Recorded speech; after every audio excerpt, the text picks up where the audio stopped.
வணக்கம் அஸ்ட்ராஸ்டாக் தமிழ் வியூவர்ஸ்.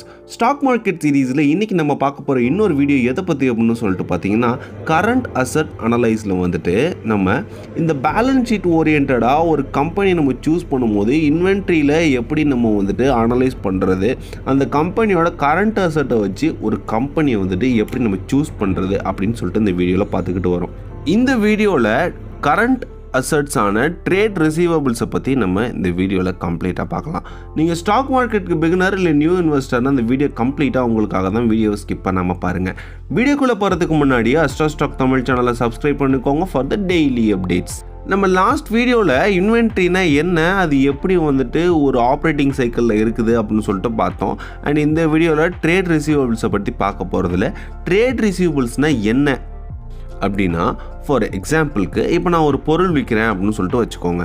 உதாரணத்துக்கு இப்போ நான் அந்த டேப்லெட்டை வந்துட்டு ஒருத்தர்கிட்ட விற்கிறேன் அப்படின்னா, அவர் உடனே எனக்கு கேஷ் கொடுத்தாரு அப்படிங்கும்போது எனக்கு பிரச்சனை இல்லை. ஆனால் அவர் என்ன சொல்கிறாரு அப்படின்னா, உங்களுக்கு வந்துட்டு நான் கேஷை வந்துட்டு ஒரு 2 வாரம் கழிச்சு தரேன், இல்லை ஒரு மாதம் கழிச்சு தரேன் அப்படின்னு சொல்கிறாரு. அப்போ என்னுடைய ரெக்கார்டில் பார்த்தீங்கன்னா என்னுடைய ப்ராடக்ட், அதாவது இந்த டேப்லெட்டை வந்துட்டு சேல் பண்ணதான் வந்துட்டு எனக்கு ரெக்கார்ட் ஆகிரும். ஆனால் எனக்கு இன்னும் கஸ்டமர் வந்துட்டு காசு கொடுக்கல. இந்த வர வேண்டிய காசெல்லாம் நம்ம ஒரு இடத்துல ரெக்கார்ட் பண்ணல, அதாவது நம்ம சிம்பிளாக வரவு அப்படின்னு சொல்லிட்டு ரெக்கார்ட் பண்ணுவோம் இல்லையா, அதுக்கு பேர் தான் ட்ரேட் ரிசீவபிள். ஒரு கம்பெனியோட பாயிண்ட் ஆஃப் வியூலேருந்து பார்த்தோம் அப்படின்னா, ஒரு கம்பெனி ஒரு பொருளை விற்குது, ஆனால் விற்ற பொருளுக்கு அவங்களுடைய கஸ்டமர் இன்னும் காசு கொடுக்கல அப்படிங்கிறத வந்துட்டு நம்ம வந்துட்டு ட்ரேட் ரிசீவபிள்ஸில் வந்துட்டு ரெக்கார்ட் பண்ணி வைக்கிறோம். ஏன்னா ஃப்யூச்சரில் எனக்கு அந்த பர்டிகுலர் அமௌண்ட் வந்துட்டு வரப்போகுது அப்படிங்கிறது எல்லாத்தையுமே நான் அந்த ட்ரேட் ரிசீவபிள்ஸில் வந்துட்டு ரெக்கார்ட் பண்ணி வச்சுக்கிறேன். இங்கே பார்த்தீங்க அப்படின்னா நான் தீபக் நைட்ரோட ட்ரேட் ரிசீவபிள்ஸை வந்துட்டு டிஸ்பிளே பண்ணுறேன். அதில் பார்த்தீங்க அப்படின்னா அன்செக்யூர்ட் கன்சிடர் குட்ஸ், இங்கே இந்த ட்ரேட் ரிசீவபிள்ஸ்லேருந்து அந்த ப்ராடக்ட்டுக்கு கன்ஃபார்மாக ஒரு கஸ்டமர் வந்து கொடுத்துருவாங்க அப்படிங்கிறது வந்து ரெக்கார்ட் ஆகிருக்கும். அது எவ்வளோ அப்படின்னு சொல்லிட்டு பார்த்தீங்கன்னா கிட்டத்தட்ட 1156 கோடி அப்படிங்கிறது வந்துட்டு இங்கே ரெக்கார்ட் பண்ணியிருக்கிறாங்க.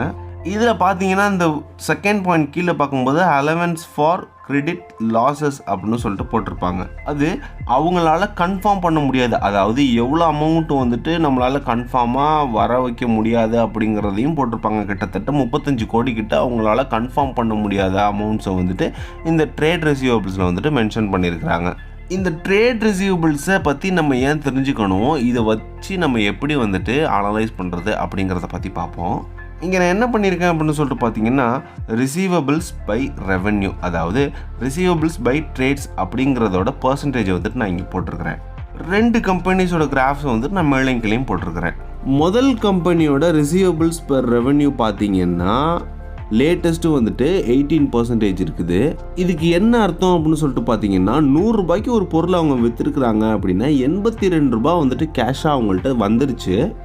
பேலன்ஸ் உள்ள 18 ரூபா வந்து இந்த ட்ரேட் ரிசீவபிள்ஸ்குள்ளே போயிடுது, கஸ்டமர்ஸ் வந்துட்டு கொடுப்பாங்க அப்படிங்கிற கேட்டகரிக்குள்ளே வந்துடுது. இவங்களுடைய, அதாவது இந்த ஃபர்ஸ்ட் கம்பெனியோட பிஹேவியர் பார்த்தீங்கன்னா மார்ச் 2013 5% தான் ட்ரேட் ரிசீவபிள்ஸாக இருந்துச்சு. அதாவது ஆனால் கொஞ்சம் கொஞ்சமாக அவங்களுடைய சேல்ஸ் இன்க்ரீஸ் ஆகும்போது அவங்களுடைய ட்ரேட் ரிசீவபிள்ஸ் பர்சன்டேஜ் வந்துட்டு அதிகமாகிட்டே வருது. ஸோ நிறைய கஸ்டமர்ஸ்க்கு வந்துட்டு இவங்க கிரெடிட்லேயே சேல்ஸ் பண்ணியிருக்கிறாங்க. இந்த மாதிரி சிக்னல் ஒரு நல்ல சிக்னல் கிடையாதுங்க. முடிஞ்ச வரைக்கும் ஒரு கம்பெனி வந்துட்டு சேல் பண்ணும் போதே கேஷை கலெக்ட் பண்ணுறது ரொம்பவே பெட்டராக இருக்கும். ஸோ இந்த ரிசீவபிள்ஸ் பை ரெவென்யூ வந்துட்டு ரொம்ப ஹையாக இருந்தாலோ, இல்லை இந்த ஃபர்ஸ்ட் கம்பெனியில் பார்த்த மாதிரி கிராஜுவலாக ஹை ஆகிட்டு வந்தாலோ இது வந்து ஒரு ரெட் சிக்னலுங்க. அதுவே அப்படியே கீழே இருக்க கம்பெனி பார்த்தீங்கன்னா இந்த ரிசீவபிள்ஸ் அண்ட் ரெவென்யூ வந்துட்டு மேக்ஸிமம் 5 to மினிமம் 4 வரலாம் அவங்க மெயின்டைன் பண்ணிக்கிட்டே வராங்க. அதுவும் பார்த்தீங்கன்னா கடந்த ஒரு 8-9 வருஷமாகவே ஃப்ளாட்டாக தான் இருக்குது, ஏற மாட்டேன்து. அவங்களுடைய சேல்ஸும் வந்துட்டு இம்ப்ரூவ் ஆகியிருந்தாலும் ரிசீவபிள்ஸ் அண்ட் ரெவென்யூ வந்துட்டு அவங்க வந்து கம்மியாகவே வச்சுருக்கிறதுனால இந்த மாதிரி கம்பெனிஸ்லாம் ஒரு நல்ல கம்பெனி அப்படிங்கிறதுக்கான அடையாளம். ஸோ நம்ம ஒரு கம்பெனி சூஸ் பண்ணும்போது இந்த மாதிரி இதான ஃபண்டமெண்டல் அனலைஸில் பர்டிகுலராக பேலன்ஸ் ஷீட்டில் இந்த ரிசீவபிள், அதாவது ட்ரேட் ரிசீவபிள்ஸோட அனலைஸ் பார்க்க வேண்டியது ரொம்பவே முக்கியமானது. இதை மட்டுமே வச்சு நம்ம ஒரு கம்பெனி சூஸ் பண்ணிட முடியாது.